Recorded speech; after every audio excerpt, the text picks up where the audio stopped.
Do you think medieval people were all about chastity and purity? Do you imagine they spent their days praying and avoiding all sexual thoughts? Well, buckle up, because medieval sexuality was so bizarre and outrageous that even today's dating apps seem innocent. You're about to step into a shocking world of medieval sexual practices that make 50 Shades of Grey look like a bedtime story. From aphrodisiac feasts featuring animal testicles to public court trials where men had to prove their sexual dysfunction, this was shocking beyond belief. The Dark Ages weren't dark because people weren't having sex. They were dark because of what people were doing during sex. Let's start with one of the strangest courtship traditions in human history: bundling. Picture this. You're a young man in the Middle Ages, and your parents have found you a potential spouse. Sounds great, right? Time for a romantic evening? Wrong. You're about to get tied up in a sack and placed in bed with a complete stranger. This wasn't just tolerated by parents, it was actually encouraged. Families would invite a suitor to spend the night bundled up with their daughter, thinking it was a safe way for young people to get to know each other. Special bundling. Bags were even manufactured to stop couples from touching while forcing them to share a bed. So what was the result? Records show that pregnancy rates among bundled couples were actually much higher than those who courted traditionally. Religious leaders condemned bundling as sinful and dangerous, but it was so deeply rooted in rural culture that stopping it was nearly impossible. Medieval people took the phrase "food is love" to terrifying extremes. This wasn't about chocolate or strawberries. These were feasts specifically designed to spark desire, featuring ingredients that would shock a modern person. The star of medieval aphrodisiac cuisine was animal testicles, believed to be the ultimate source of power. These feasts were even served at weddings.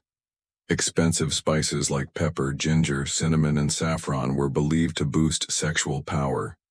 In medieval times, these spices were worth their weight in gold because people craved these foods to enhance their strength and desire.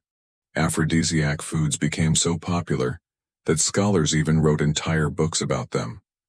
Some ingredients were banned during religious fasting, not because they were unhealthy, but because they were considered too arousing.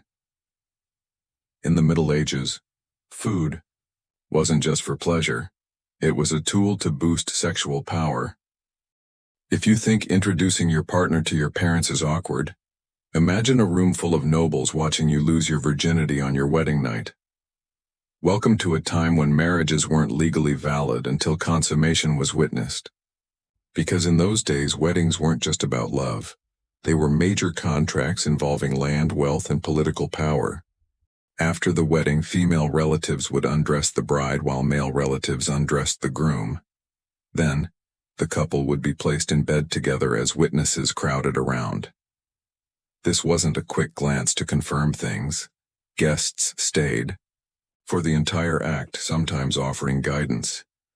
In some cases, the bedsheets were inspected afterward for proof of the bride's virginity and evidence of consummation.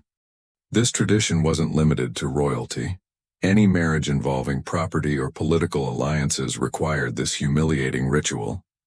Some marriages were even annulled because the consummation wasn't properly witnessed. The practice was so normalized that etiquette manuals detailed where witnesses should stand, what to say, and how long to watch. Medieval society turned voyeurism into a formal institution.